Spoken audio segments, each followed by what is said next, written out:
à tous, j'espère que vous allez excellemment bien. Aujourd'hui on se retrouve pour débriefer la dernière étape du Tour de San Juan, l'étape numéro 7. On va revenir un petit peu sur tout ce qui s'est passé dans la journée. On va essayer de faire un peu plus court que les jours précédents. Déjà parce que j'ai pas mal de courses à débriefer aujourd'hui. Et puis que c'était pas forcément une étape très intéressante. N'hésitez pas à vous abonner à la chaîne, à réagir dans les commentaires, à mettre un pouce bleu, à partager la vidéo sur les réseaux sociaux, notamment auprès de vos proches si vous pensez que ça peut les intéresser. Dans les commentaires, n'hésitez pas à me dire ce que vous avez pensé de la course, ce que vous avez pensé de l'étape d'hier, de la course en général. N'hésitez pas quand vous abonnez à la chaîne à rajouter la petite cloche, comme ça vous êtes au courant des dernières vidéos qui sortent sur la chaîne. Pas mal de vidéos là qui vont sortir aujourd'hui, ce soir. Demain également, au moins la présentation du Tour de la Communauté de Valence demain et la deuxième étape du Tour d'Arabie Saoudite. Mais ce soir, beaucoup de vidéos, donc n'hésitez pas à rajouter la petite cloche. N'hésitez pas à vérifier également sur YouTube, sur la page officielle de la chaîne, si vous pensez avoir raté quelque chose. N'hésitez pas à aller voir EPS 2.0 sur Spotify, TikTok également. En ce moment c'est calme, mais encore une fois, pas de connexion internet fixe pour le moment, toujours pareil. Tour de San Juan, étape numéro 7, on a eu une dernière étape sous la forme d'un critérium. Ça ressemblait quand même énormément à un critérium avec un circuit qui n'était pas vraiment passionnant, mais on va dire que en général sur ces 7 étapes du Tour de San Juan, on n'a pas eu vraiment d'étape exceptionnelle. C'est vrai que c'était pas foufou, on a eu des arrivées dangereuses, on a eu des arrivées qu'on comprenait pas pourquoi on refermait un peu plus la route alors qu'on avait de la place. Mais est-ce qu'il y a eu véritablement des étapes intéressantes ? Non, il n'y a pas eu de grands mouvements de course. On a senti que dans toutes les équipes, on avait presque l'impression que d'avoir. Là hier, j'ai eu l'impression de voir un critérium. C'est-à-dire quand tu vois Richetze prendre son petit drapeau, quand tu vois Simon et Evenepoel attaquer, tu te dis ça ressemble. Tu es presque sur un entraînement quoi. T'as l'impression de ne pas être sur une course professionnelle. Alors je rappelle, c'est une Pro Series, c'est-à-dire c'est une course de deuxième division. C'est le deuxième niveau le plus important presque des courses. Tu te dis que il faudrait peut-être revoir à la baisse le niveau de cette course parce que alors déjà on avait quand même je trouve pas suffisamment de grosses équipes au départ. Il faut le dire, il y avait pas, les World Tour ça allait, sur les équipes de deuxième division c'était quand même beaucoup plus calme, et puis qu'on a eu quand même d'énormes soucis avec le parcours de cette course et d'organisation un peu tous les jours, donc ça c'est pas normal. Alors hier on a encore frôlé la catastrophe, je dirais que c'est pas trop un souci d'organisation, quoique on va revenir un petit peu plus tard, avec le public indisciplinaire. On a déjà eu le téléphone sur lequel a roulé Fabio Jakobsen.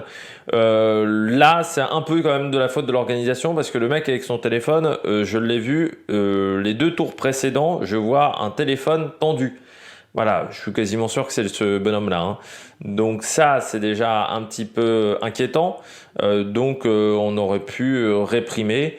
Bon après, c'était peut-être pas possible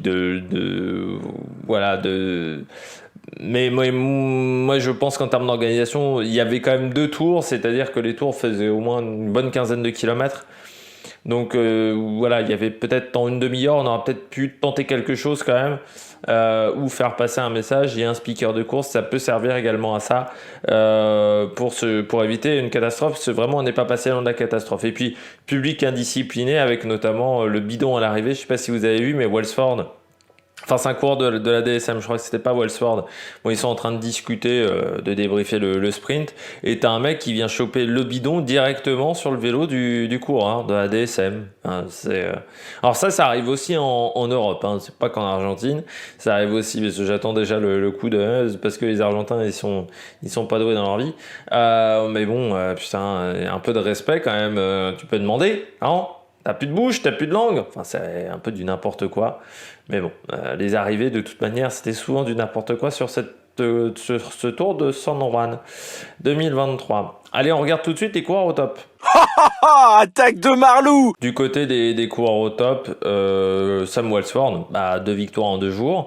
DSM fait un gros week-end, parce que il y a également eu la Cadel Evans Ocean Great Road Classic. Je crois que je l'ai dit dans le bon ordre, où ils ont gagné. Donc 2 victoires pour Welsford.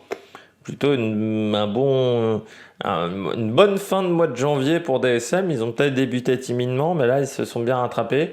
Welsford, donc, qui avait été très timide quand même sur les premiers jours de course, j'étais même un petit peu inquiet parce qu'on le voyait finir à un quart d'heure, 20 minutes. Eh bien, il finit bien avec encore un sprint qui ressemblait au sprint de la veille, c'est-à-dire on était quand même sur une grosse avenue, une grosse ligne droite pour finir, et on sent que là-dedans il est vraiment pas mauvais, même si son équipe par contre c'est pas hyper bien débrouillé. Alors il y avait beaucoup de main d'œuvre dans les 600-700 derniers mètres pour la DSM, mais en fait il y avait trop de monde, c'est-à-dire que je sais pas comment ils se sont organisés, mais il y a même 2 coureurs de la DSM qui se sont presque gênés à un moment, parce qu'il y en a un qui s'écarte et il y en a un qui veut faire l'effort, sauf que ça sert à rien qu'il fasse l'effort parce que Welsford a déjà pris la roue d'un autre coureur. Mais c'était très surprenant, ils étaient presque trop nombreux dans le final, la DSM. Souvent c'est souvent l'inverse, souvent on est trop tôt devant, mais là non, ils étaient trop tôt, trop tard, devant trop tard, pardon, du côté de la DSM. On s'aperçoit quand même que Welsford, ça sprint vraiment pas mal, et surtout que la DSM, avec un train qui va peut-être être mieux organisé, parce qu'il faut savoir qu'ils sont aussi sur le Tour d'Arabie Saoudite. Donc pas forcément facile quand on est sur 2 terrains différents. Ça va peut-être également mieux s'organiser. Voilà, il y a peut-être besoin d'un petit temps avant de s'organiser correctement. Mais c'était assez drôle autour de Sam Welsford de voir qu'il y avait trop de monde en fait. Ils étaient 4 devant lui à, je sais pas, 600 mètres de l'arrivée. Donc ouais, compliqué. Ce qui fait qu'il y a 2 coureurs qui n'ont servi à rien autour de Welsford. Ça, c'est pas forcément top. Heureusement, ça n'a pas coûté la victoire aux coureurs de la DSM, mais c'est un petit peu cocasse, je trouve, dans le final, de voir ces coureurs-là. Et c'est les 2 coureurs de la DSM qui se sont bien frôlés en plus. Il y en a un qui s'écarte, l'autre qui tente de faire un effort en contournant. C'était assez surprenant. Il y a eu un petit manque d'organisation de la DSM sur la fin. Remco Evenepoel, qui a tenté dans le final avec Quinn Simmons. Non, c'est rassurant quand même sur l'état de forme de Remco. Je pense qu'il est dans une phase où, il n'est pas encore au top et c'est tout à fait normal, mais il est dans une phase où il essaye de faire des efforts. C'est intéressant sur cette semaine, c'est déjà pour Remco Evenepoel, ça lui permet de se dire qu'il n'est pas seul au monde, non plus en montagne, qu'il peut y avoir meilleur que lui s'il n'est pas au top de sa condition physique. Donc ça, au niveau mental, c'est important. Et puis surtout du côté de Remco Evenepoel, c'est rassurant presque, parce que ça veut dire qu'il n'est pas encore au top de sa condition physique. Ça aurait été inquiétant s'il était au top en janvier. Et puis on sent quand même qu'il est pas mal, quoi. Quand il attaque, c'est intéressant. Là dans le final, il attaque avec Quinn Simmons et ça se passe plutôt pas trop mal. Ils ont bien résisté les 2, ils ont fait mal un petit peu au peloton, donc c'est plutôt une belle semaine pour Remco. On va voir, il va aller sur l'UAE Tour. Donc là, ça sera une autre paire de manches, parce que l'UAE Tour, c'est un peu la chasse gardée ces dernières années de Pogačar. On va voir comment ça va se passer face à Pogačar. Surtout qu'Evenepoel n'a jamais dû faire l'UAE Tour en tant que leader, ça c'est sûr, mais je suis même pas sûr qu'il l'ait déjà fait à une seule fois dans sa carrière.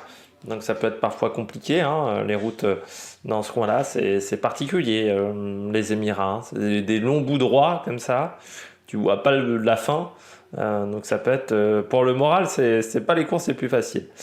Et puis je termine avec Jacobsen. Il fait 2, mais en fait il était pas loin de la victoire. Et quand tu vois qu'il passe quand même des bons talents d'équilibriste quand même. Alors les sprinters ont toujours été des bons équilibristes, mais là il roule quand même sur le téléphone. Donc il y a un moment, sa roue n'est plus en contact avec le sol. Voilà, c'est ce qu'il faut se dire. Il roule quand même sur un écran de téléphone, c'est un petit peu glissant. C'est aussi fait qu'il ne peut pas lancer son vélo correctement face à Sam Welsford. Mais la forme était là au moins hier. J'étais un petit peu inquiet parce que c'est vrai qu'après l'étape de montagne, sur l'étape 6, il n'avait pas été fantastique. Je je m'étais dit, bon, bah, est-ce que ça va être compliqué pour lui sur l'étape 7? Mais non, il s'en est bien sorti sur l'étape 7. Mais ça montre encore que Jacobsen, il va falloir progresser pour passer les bosses, hein. Ça, c'est un vrai problème de la part du coureur néerlandais, c'est qu'il ne passe pas bien les bosses. Et encore une fois, si tu veux ramener un maillot vert à Paris, ce qui peut être un objectif, ce qui devrait être l'objectif de tous les sprinteurs dans leur carrière, pas juste d'empiler les victoires d'étape, bah, le souci c'est qu'il faut réussir à passer les bosses. Cavendish avait progressé dans ce travail-là pour ramener des maillots comme ça de meilleurs sprinteurs, parce que sinon c'est très compliqué si tu passes pas bien les bosses. Et ça veut dire aussi que bah, il faut forcément que tu gagnes en première semaine, parce qu'après tu peux plus être performant. Donc voilà, du côté de Jacobsen, il a fait du bon boulot. Et puis en plus avec une équipe qui n'était pas 100% à son service, hein, il était co-leader de l'équipe. Donc voilà, c'est plutôt intéressant de la part de Jacobsen. On passe tout de suite au bonnet d'âne. Du côté des bonnets d'âne, j'ai mis Peter Sagan. Là encore, il est plutôt bien emmené. J'ai l'impression qu'au kilomètre, il perd des positions. Parce que vous avez Bonnard qui emmène même le peloton. La Total a encore fait un bon travail pour emmener Sagan dans de bonnes conditions. Et puis après, bah, on ne sait pas, Sagan redisparaît encore. Il finit loin quand même, hein. Il finit 8e, hein, donc c'est pas exceptionnel de la part de Peter Sagan. Mais vraiment, oui, à l'approche des derniers kilomètres, on a l'impression qu'il se fait enfermer un petit peu de toutes parts. Alors, est-ce que le peloton est devenu trop agressif pour lui et qu'il a plus la volonté de frotter autant que ça? Ça, c'est une question qu'on peut se poser. Pardon, mais c'est vrai que j'ai trouvé que le Peter Sagan, là, dans le final de l'étape, bah, il perd quand même beaucoup de positions, et c'est triste parce que c'est quand même un coureur qu'on a tous apprécié. Et ouais, là, sur cette semaine, il fait une fois un podium où il passe même pas loin de la victoire, mais tu t'aperçois que sur tous les sprints un peu massifs, un peu costauds, bah, souvent il a eu du mal à se placer dans le dernier kilomètre. C'est un petit peu dommageable. Aberasturi, bah oui, la semaine n'est pas top, hein, pour le coureur espagnol, mais en finale, heureusement qu'il y a eu Quinn Simmons, hein, pour l'équipe Trek Segafredo, parce que à part Quinn Simmons, on les a très peu eus quand même. Alors Aberasturi, il fait 3e de l'étape 2 et c'est son deuxième top 10 là sur l'étape 7. Sinon, il a été tout le temps en dehors du top 10 sur cette semaine. Donc c'est quand même pas foufou pour le coureur espagnol. Mais encore une fois, quasiment pas emmené. C'est-à-dire que la Trek, ils n'arrivent pas à emmener les sprinters. Enfin, c'est fou. À part Pedersen, t'as l'impression que les autres, ils n'arrivent pas à les emmener.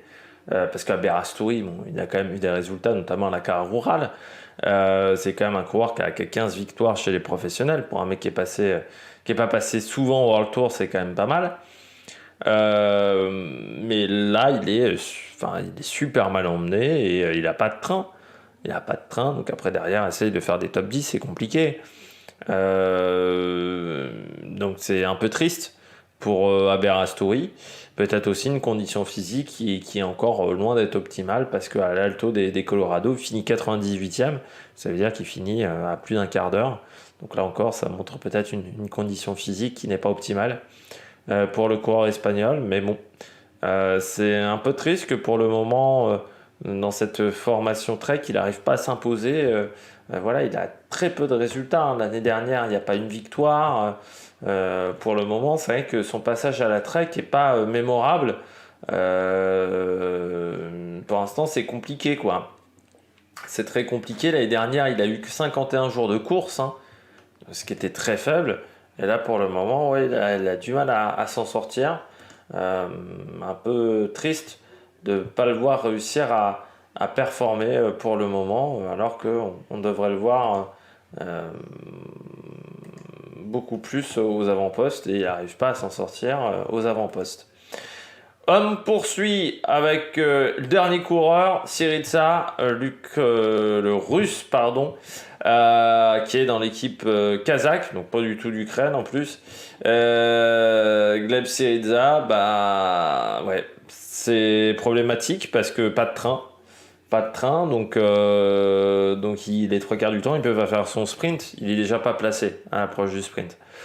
Mais pourtant, c'est un coureur qui a des qualités, hein, vainqueur d'une étape du Tour de Longaví l'année dernière, deuxième d'une étape de l'Arctic Race of Norway. Mais pour ça, il faut un train, quoi. Et là, si t'as pas de train, tu peux pas t'en sortir. Vraiment, là, c'est un vrai problème, hein.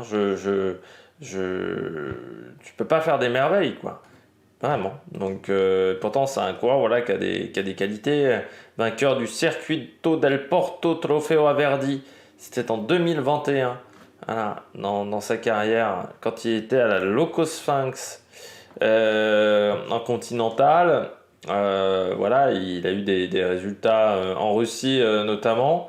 Mais là aujourd'hui, si tu ne l'aides pas pour faire des sprints, je vois pas comment il peut gagner, quoi.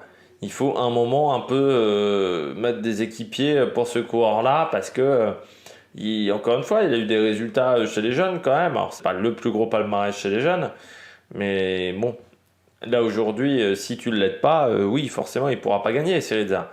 C'est con parce que tu as une pépite quand même, hein. Il est de 2000, donc c'est-à-dire que cette année, il aura 23 ans. C'est jeune encore, surtout pour les sprinters, parce qu'il y a des sprinters qui commencent vraiment à performer un peu plus tard. Après, est-ce qu'Astana est la bonne équipe pour un cours comme ça? Pas sûr. Mais j'espère surtout qu'on ne le mettra pas poisson pilote de Chessball, parce que bon, ça serait un peu triste qu'on lui laisse pas sa chance à Syriza, mais bon. Pour qu'on te laisse ta chance, il faut des résultats, et pour que tu aies des résultats, il faut un train. Donc c'est pas évident du tout pour le coureur russe. Voilà, pour le moment, c'est un petit peu compliqué pour lui. Après, peut-être qu'en côtoyant Chessball, en côtoyant Mark Cavendish, il va apprendre aussi énormément à leur côté, mais j'aimerais surtout qu'il soit leader au niveau des sprints, mais pour ça, il faut un train, quoi. Et là, encore une fois, pas de train, c'est très compliqué. Même sur un sprint rectiligne, parce que c'est vrai que sur un sprint rectiligne, c'est un peu plus facile, mais c'est quand même pas évident du tout de s'en sortir. Bon, eh bien, je crois qu'on a fait le tour. On a fait le tour de ce Tour de San Juan. Ça, c'est clair et net. Donc, encore une fois, Tour d'Arabie Saoudite, étoile de Bessèges. Ça, c'est le programme cette semaine. Peut-être qu'il y aura le Tour de la Communauté de Valence en débrief étape tous les soirs, mais c'est loin d'être sûr, parce que c'est plus compliqué à récupérer vu que je n'ai pas de connexion Internet. Mais de toute manière, sinon on fera un débrief global du Tour de la Communauté de Valence, ça c'est clair et net. Pas grand chose d'autre à dire à part de vous abonner, de mettre un pouce bleu, de réagir dans les commentaires. Puis nous on se retrouve donc pour de nouvelles aventures sur la Mac Production. Ciao ciao!